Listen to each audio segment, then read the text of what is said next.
Study the Bible to be wise, believe in it to be saved, follow its teachings to be holy. This phrase was spoken by the American pastor Billy Graham, one of the men most used by God in our generation.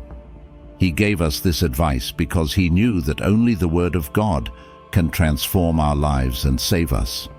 And even though we have countless reasons to know and delve into the Word of God, today I want to talk to you about 3 reasons why we should not read the Bible. But before that, make sure to like this video, subscribe to my channel, and activate the bell so that you will be notified by YouTube as soon as I upload the next video. Okay, so let's go. The first reason for you not to read the Bible: to enter into religious debates or disputes. Have you heard the saying that religion should not be discussed?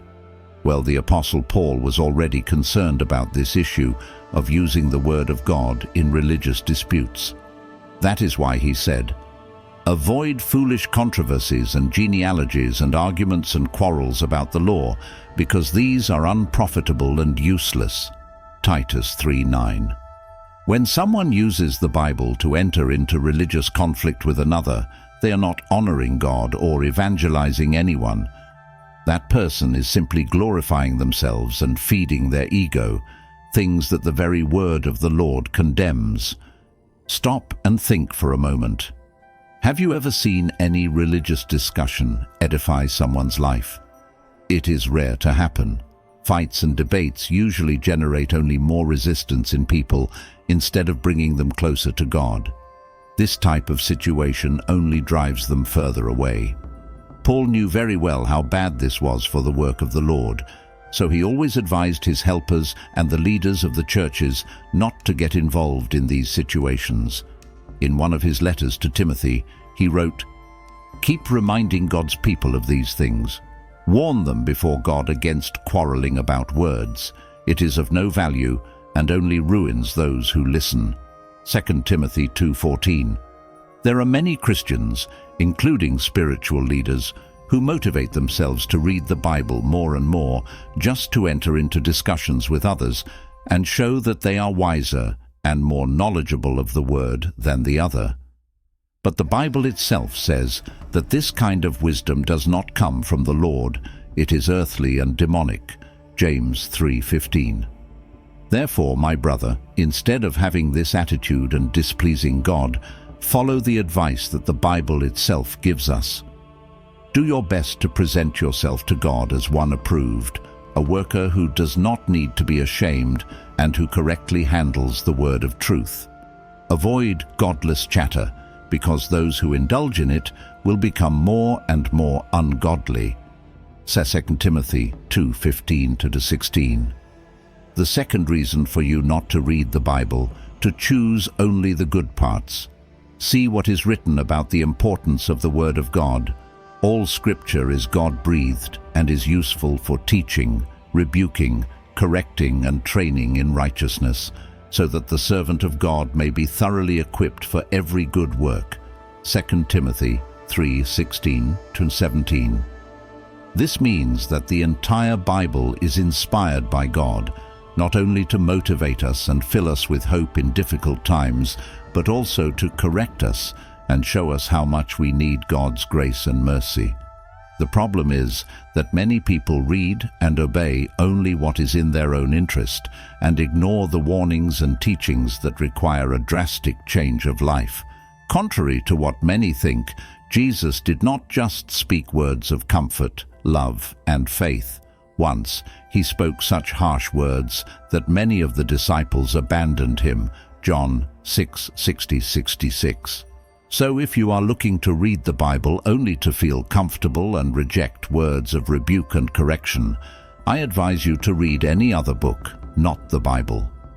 The third reason for not reading the Bible: to fulfill an obligation. The author of Psalm 119 gives us a very important teaching about how our relationship with the Word of God should be. He said, "Oh, how I love your law! I meditate on it all day long. Your commands are always with me and make me wiser than my enemies." Psalm 119, 97, 98. The psalmist had a great love for the Word. What we see nowadays are people who dedicate part of their day reading the Bible because they feel obliged to do so, as if it were a task imposed on them by God, the church, or their ministry. And this is wrong. I will give you an example. Let's suppose you are a Sunday school teacher, but spend the entire week without being interested in studying the Word. Then, when the weekend arrives, almost at the last minute to give the lesson, you rush to find content in the Bible to teach at church. I know what I'm going to say now is harsh, but this is a clear example of a lack of commitment to God and to the people who go to church seeking a more intimate relationship with the Lord. We must love the Word of God and make reading it a moment of pleasure, not an obligation. I know that when we convert, we start hearing that every Christian has to pray and read the Bible, right?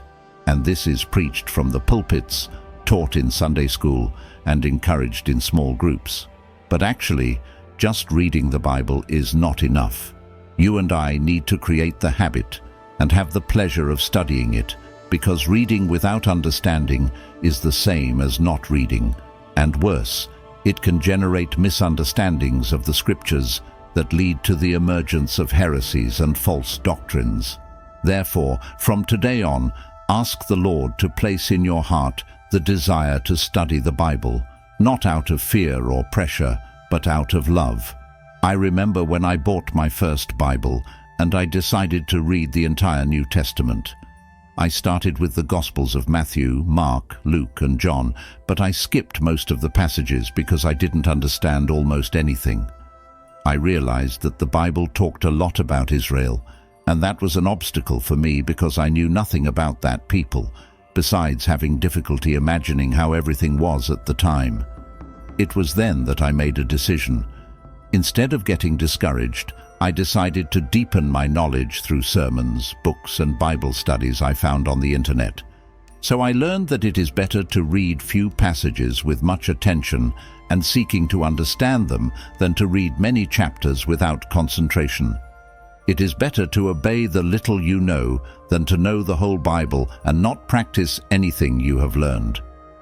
The Apostle Peter said that we should desire the reading of the Word just as a baby desires to drink milk. See what he said.